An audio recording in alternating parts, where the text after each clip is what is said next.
রাজধানীর ডেমরায় একটি বাসা থেকে দুই মেয়ে শিশুর মরদেহ উদ্ধার করেছে পুলিশ। ঘটনাস্থল থেকে বিস্তারিত জানতে এখন চলে যাচ্ছি সহকর্মী আবিদুর রহমানের কাছে। আবিদুর, শিশু দুটির মরদেহ কোথা থেকে, কিভাবে, কি অবস্থায় উদ্ধার করা হয়েছে এবং শিশু দুটির মৃত্যুর কারণ আসলে কি হতে পারে, পুলিশ কি বলছে? ডেমরার কোনাপাড়ার শাহজালাল রোড, সেখানে একটি বাসা থেকে শিশু দুটির মৃতদেহ উদ্ধার করা হয় রাত 8:30টার দিকে। আজকে সকাল থেকেই যেটা বলা হয়েছে যে সোমবার দিন সকাল থেকেই ওই দুই শিশু মিসিং ছিলেন এবং তাদেরকে খুঁজে পাওয়া যাচ্ছিল না। দুপুরের দিকে এই বিষয়ে মাইকিংও করা হয় এলাকায়। এবং একটি কথা বলে রাখি যে দুটি শিশু কিন্তু পৃথক দুটি ফ্যামিলি থেকে, অর্থাৎ তারা সম্পর্কে কেউ হন না। এলাকাবাসী যেটা বলছেন যে হয়তোবা তারা একই স্কুলে বা একই ক্লাসে পড়ে থাকেন, সে কারণে হয়তোবা তারা একসাথে ছিলেন।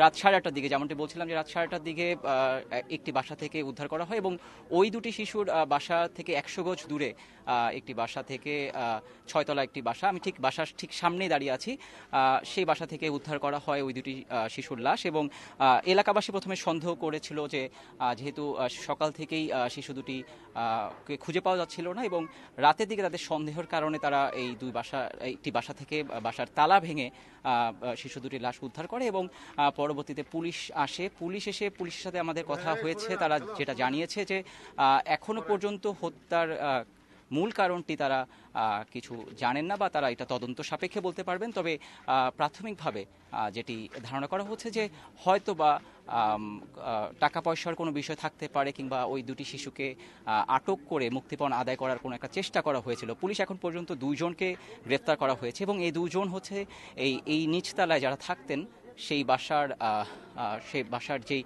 যাকে মূল সাসপেক্ট করা হচ্ছে, মোস্তফা নামে একজন গার্মেন্টস কর্মী, আমরা যতটুকু জানতে পেরেছি তার ওয়াইফকে গ্রেফতার করা হয়েছে এবং তার ওই বাসার ঠিক পাশের ফ্ল্যাটে হচ্ছে তার যাকে আটক করা হয়েছে তার বোন ছিলেন এবং বোন এবং তার হাজব্যান্ড, এই দুজনকে পুলিশ আটক করেছে।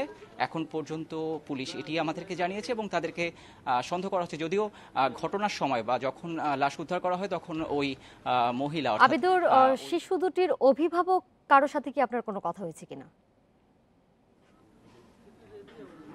অভিভাবকের সাথে কথা হয়েছে এবং তারা আসলে এই মুহূর্তের স্বাভাবিকভাবেই তারা খুব ভেঙে পড়েছেন এবং আমরা নুসরাতের বাবার সাথে কথা বলেছিলাম।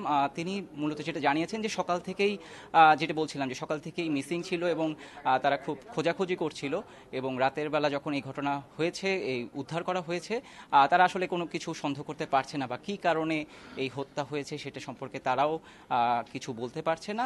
তারাও অপেক্ষা করছে আসলে যে পুলিশের তদন্তের পরে আসল ঘটনা বেরিয়ে আসবে। আবিদুর, আপনি সাথে থাকুন, পরবর্তীতে নিশ্চয়ই সবশেষ খবর জানতে ফিরবো আপনার কাছে।